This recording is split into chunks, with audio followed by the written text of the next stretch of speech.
Hello mga tol, magandang araw sa ating lahat. For today's video po is magkakasa ako ng gamit. Ito ay i-title natin ng Masakir, ang kargada na ito. At ang video na ito mga tol is magbibigay ng informasyon at saka tips para sa ating mga taga-subaybay. Lahat ng makapanood ng video ko na ito ay isang napaka-importante dahil makakuha kayo ng mga teknik. Hindi lang yan teknik na ordinaryo. Kasi ako tol, lahat ng mga kinasa kong gamit is hindi yan sa akin lang na mga desisyon, kundi hinihingi ko talaga yan ng permiso.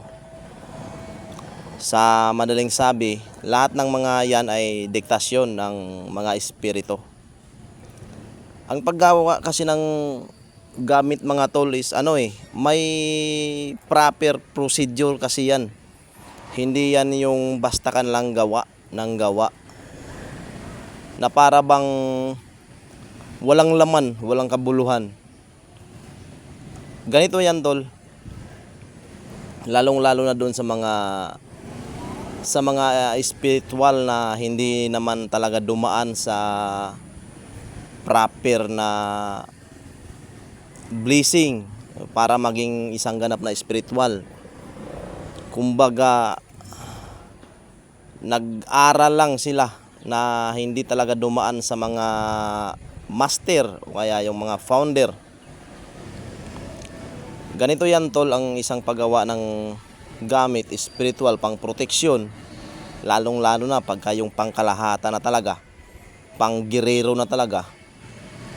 Unang-una is bago ka magsimula sa kakasahin mong gamit, kailangan mo talaga yan tol na dasalan muna.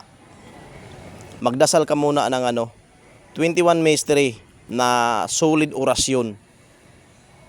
Nandyan na yung mga susi, babanggitin mo na yung mga susi para magbukas lahat, active lahat ng mga orasyon, maging material, maging mga kalikasan.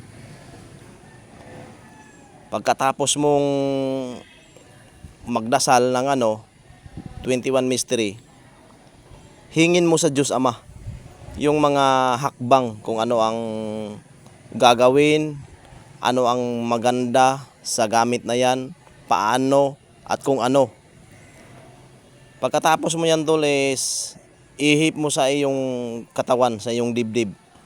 Pasalamatan mo ang Diyos Ama at ang mga espirituhanon na hindi nakikita.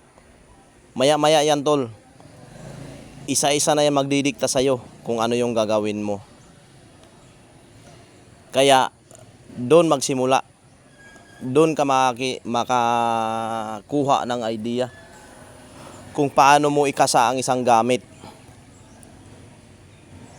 Depende sa gamit.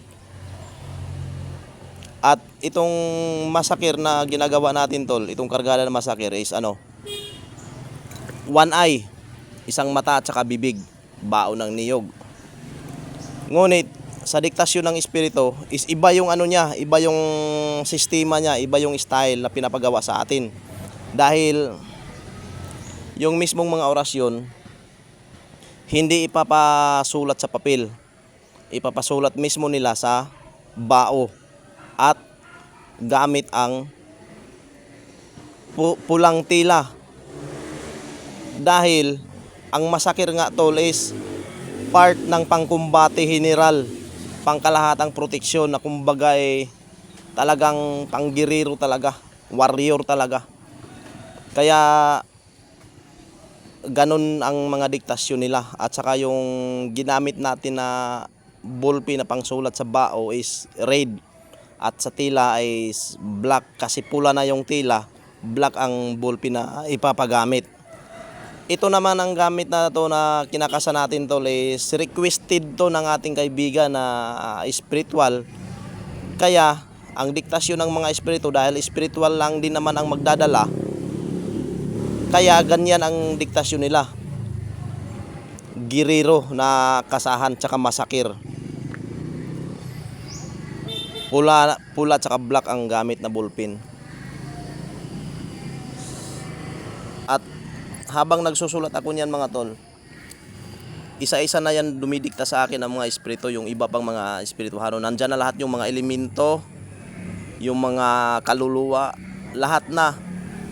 Mga anghel, nandyan na lahat, dumidikta na yan isa-isa. Yung diktasyon ng mga anghel is yung mga orasyon na gagamitin natin. Kaya yung mga orasyon na dyan, purong mga masakir, pero pili. Hindi tayo basta-basta magsusulat ng mga orasyon na yung atin lang gusto. Hindi, diktasyon na lahat yan ng mga angheles, ng mga balaang Espiritu Santo. Diktasyon nila lahat yan. At pagdating naman sa material, ang magdidikta na ng mga yan is mostly magdidikta yan yung mga elemento. Yun yung mga sangkap. Sila na ang magdidikta niyan sa iyo kung ano yung mga isangkap na dapat gawin, dapat ilagay. Kasama na dyan yung mga kaluluwa. Dahil ang gamit nga nito, ginawa nating special, nilagyan natin ng isang material, liso. O mas kilalang tuway-tuway. At habang magkakasa ng gamit tol, kailangan talaga is nakatirik yung kandila para huli. Ginagawa mo pa kinakasa mo pa yung gamit, hindi mo pa kinukonsagrahan, hindi mo pa biniblisingan. Pero ang mga espiritu niyan, while nagdidikta sa'yo, kanya-kanya na yan sila nagbubuhay ng mga gamit. Yes mga tol, totoo yan. Kanya-kanya na sila yan na nagkukonsagra sa mga gamit. Kinakasa mo pa lang yan pero binubuhay na nila. At kahit sa mag-umpisa ka pa lang, sa paggagawa ng gamit, yung sisindihan mong kandila is itim. Yung hihingi ka pa lang ng permiso, yung magdadasal ka pang 21 mystery. At sa magkasa ka na, puting kandila na ang gagamitin mo. Kaya hindi basta-basta yan mga tol, yung mga kinakasa ko mga gamit tol. May mga permiso talaga yan tol. Hinihingi ko lahat ng mga permiso yan. Hindi yan basta kasa ng kasa lang. Oo. Kaya ganun na lang yan tol, kasagrado ng mga gamit. Kaya nga sinasabi ko sa inyo, ang gamit ko, pag sayo mapunta, sayo lang talaga aandar yan. Hindi na yan aandar sa iba. Kahit sino pang mga antingero dyan ang niyan, magbe-blessing yan, hindi yan aandar. Conformin lang pag sinabi ko nga, blessingan mo tol, yan. May authorize pa rin ako. Pagka sinabi kong blessingan mo tol, yan, makapaandar yan, makadagdag yan ng voltahe. Pero pag wala akong permiso, hindi yan tol, hindi papasok yan. Lalong-lalo na pagka yung mga pangkumbatihin nila na pangmasakir na yung mga orasyon na ilalagay. Hindi na basta-basta yan. Kaya gano'n na lang kahuli ang mga gamit natin tol. Dahil sa pagkasa, proper procedure talaga ang ginagawa natin. Hindi basta kasa ng gamit.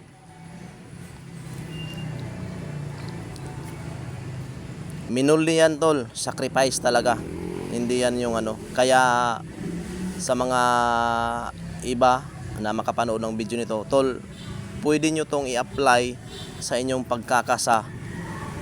Dahil ito ay diktasyon ng mga espiritu. Kumbaga, sinishare ko na lang sa inyo para na makakuha din kayo ng idea kung paano nga ba talaga kasahin yung gamit na solido. Na hindi basta-basta talaga.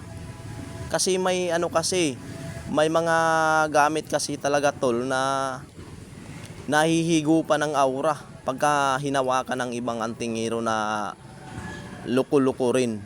Yung kumbaga manablahay ba. Pero itong gamit ko tol, 100% pag ito ay hinawakan mo tapos yung ang intention mo ay hihigupan mo lang din naman ng aura tol, hihingi talaga ako ng pasensya, hihingi talaga ako ng patawad sa iyo. Ikaw ang mahihigupan. Totoo talaga yan, tol. Kaya mag-ingat-ingat din tayo. Paminsan-minsan, mag-ingat-ingat din tayo dahil hindi lahat ng gamit o spiritual is kalibil mo. Ako, tol, mababa lang talaga ako na spiritual, tol. Hindi ako yung magaling, hindi ako yung malakas, wala. Ang Diyos lang talaga. Pero sa mga gamit na kinakas ako, tol, kahit sino pang humawak, kahit sino pang humigop niya ng mga spiritual, hindi talaga yan, tol. Wala talaga. Yan pa nga ang manghihigop, tol. Pagka intensyon mo, hihigupan mo. Ikaw pa nga mahihigupan yan, eh. Oh, totoo yan talaga, tol. Kaya minsan mag-ingat din. Huwag basta-basta. At itong mga gamit ko na ito, tol, ready to use lahat. Hindi na yung mapunta sa'yo is magdidibusyon ka pa. Hindi na, tol. Pagkatapos na mga kasako, tol, pag blessing ko niyan, under na yan, lifetime under yan, tol. Hindi na yung kailangan lalapit ka pa sa akin every year para sabihin magpa-blessing na naman dahil renew, tol. Ang gamit spiritual, ang mga anting-anting, tol, is hindi license para i-renew mo tuwing taon. Ang totoo niyan, tol, every time na pablisingan mo ang gamit, magkadagdag ang bultahin yan. Hindi yung pablisingan mo na naman tuwing mahal na adlaw para renew. Kasi kung hindi daw mablisingan is wala nang bisa. Hindi yan totoo, tol. Ano ba talaga itong kapangyarihan ng Diyos? May expiration date. Hindi yan totoo. Huwag kayong basta-basta maniniwala sa mga ganyang mga haka-haka na mga salita, na mga usap-usap. Expire. Hindi. Every year, mahal na araw, obligasyon talaga yan na magkonsagra ka ng gamit. Pero ang proper niyan, tol, Lunes Santo pa lang, fasting ka na. Lapag mo na yung gamit mo sa altar, dasalan mo yan lagi. 73 mystery. Habang nagpasting ka, yung gamit mo, pinapakain mo lagi ng 73 mystery. Hanggang Biyernes Santo. Sasakripisyuhan mo talaga yan. At pagdating ng linggo, pagkabuhay, doon ka na magbindisyon ng gamit para mas lalong lumakas. Activated lahat. Active na siya, pa-activein mo pa talaga. Kasi nga, pagbuhay, araw ng linggo, yan yung mga technique dyan, tol. Pero hindi totoo yung every year lalapit ka sa master mo, sa founder mo para i-publishingan, para i-renew. Hindi yan. Hindi naman yan license para mag-expire, i-renew mo. Hindi yan, tol. Dito na part, tol, is nag-ano na tayo, pikas-pikas na tayo ng mga sangkap. Nilagay muna natin yung pungango ng kwintas, papalaman natin sa epoxy para solido, hindi siya natatanggal, para kapit na kapit talaga. Then ang nilalagay nga natin pala dito ng mga sangkap, tol, mga materialis is yung sungay ng usa. Ang sungay ng usa, tol, is pang-absorb ng mga venom, pang-absorb ng mga black energy o mahika blanca.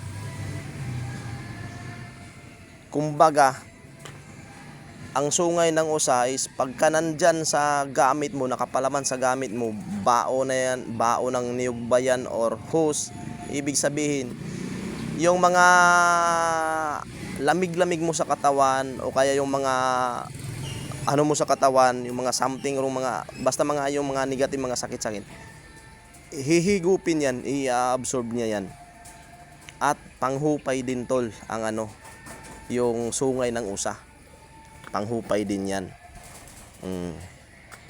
Pagka mayroong ganyan, kahit sabihin natin yung asawa mo ay tiger, galit na galit lang yan tol pagka wala ka. Pero pagka nasa harapan ka na yan, para na yung tupa. Mabait na yan. Panghupay yan. Hindi yan panggayuma, pero panghupay. At dito nga, pinapalamanan rin natin dito yung kilat. Kaya nga yung kilat, yung mutya ko ng kidlat is hindi ko ibibinta ng buo. Dahil kunti na lang yan, tamang-tama na lang talaga na pangsangkap-sangkap ko talaga sa mga gamit ko. Kaya wala akong gamit na kakasahin na walang nakapaloob na kilat yan. Bao or hose, mayroon talagang kidlat yan.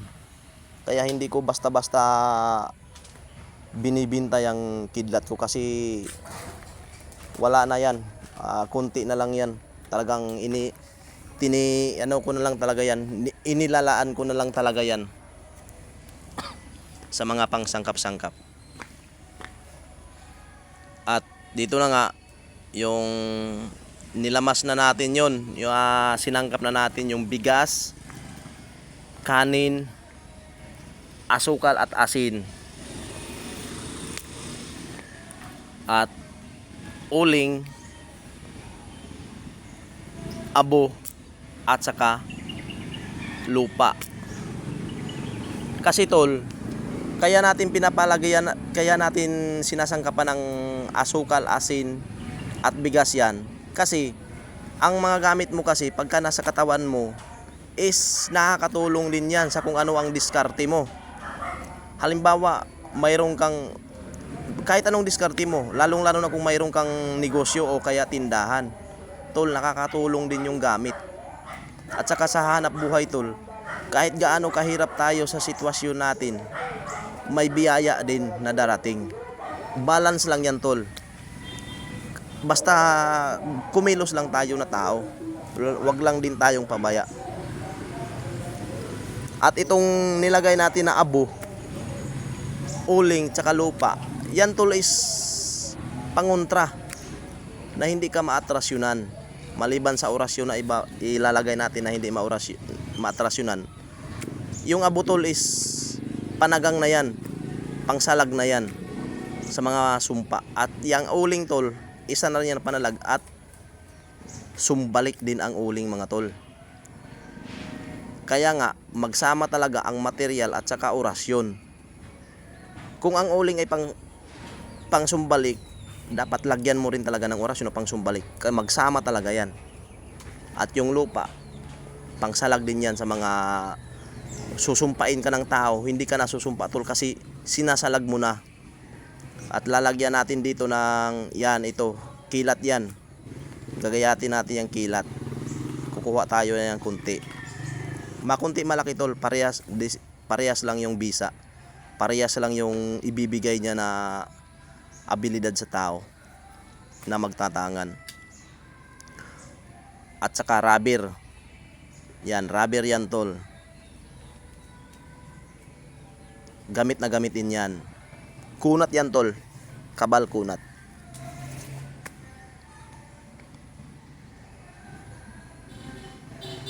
Tsaka blade. Ang gagawin natin sa blade is pasumbalik natin yan. Pasumbalik. Kaya pag ganito ang tangan mo, tol, nakakaawa talaga yung mga tao na titira sa'yo.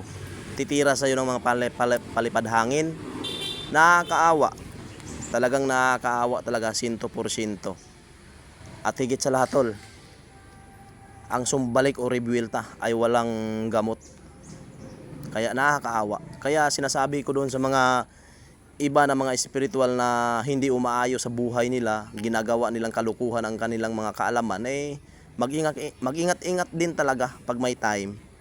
Kasi hindi lahat ng mai-encounter ninyong tao ganun na lang kababa sa inyo na level. Hindi. At ito, pukpok kay dagom, isa din yan sa mga pasumbalik natin mga tol. Kaya yung mga mangkukulam na titira sa inyo tol, pagka ganito ang kargada mo, ay talagang iiyak talaga yan. Iiyak talaga yan. Kasi yung mga pasumbalik natin na nilalagay, ay talagang masarap talaga yan tumama. Ito, yung bulak o kaya gapas, lalagyan natin ng pabango. Which is, ito yung kombinasyon na panghupay, pampalubag loob, magaan yung tao sa inyo. Lalong-lalo na pagka yung may negosyo ka nga, lapitin ang negosyo mo ng mga customer, mga client mo. At sa taong galit na galit sa'yo, galit lang yan sa'yo pag wala ka. Pero pagka nasa harapan ka na, para na yung maamong tupa. Ngingiti-ngiti na yan sa'yo, baka nga tangawayan ka pa ng red horse yan para mag-inom kayo Panghupa yan tol. Sasamahan pa natin ng laurel yan. At saka nilalagyan din natin ng mga ibang mga mutya yan, yung mga maliliit natin na mga mutya. Tulad na lamang ng bato ara, at saka yung mga naturites natin na mga maliliit na pang sangkap-sangkap lang talaga.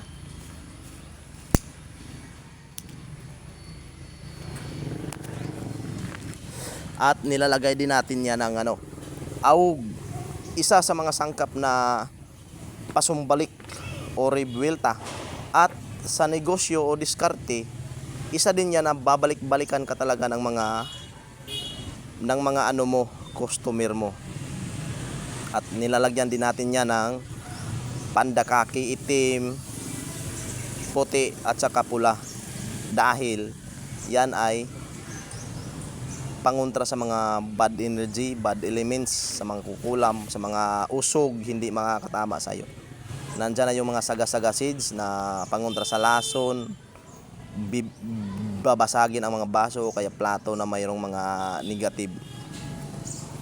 Kaya tol, maraming salamat sa inyo tol, sa inyong suporta sa akin. At doon sa mga gustong magpagawa ng mga gamit, direkta lang kayo sa akin na magmensahe. May number naman sa screen nilalagay ko. Tumawag kayo sa akin anytime. At saka sa Facebook page ko, pwede nyo akong i-follow doon mga tol. Maraming salamat po sa inyong lahat. God bless po sa inyo tol.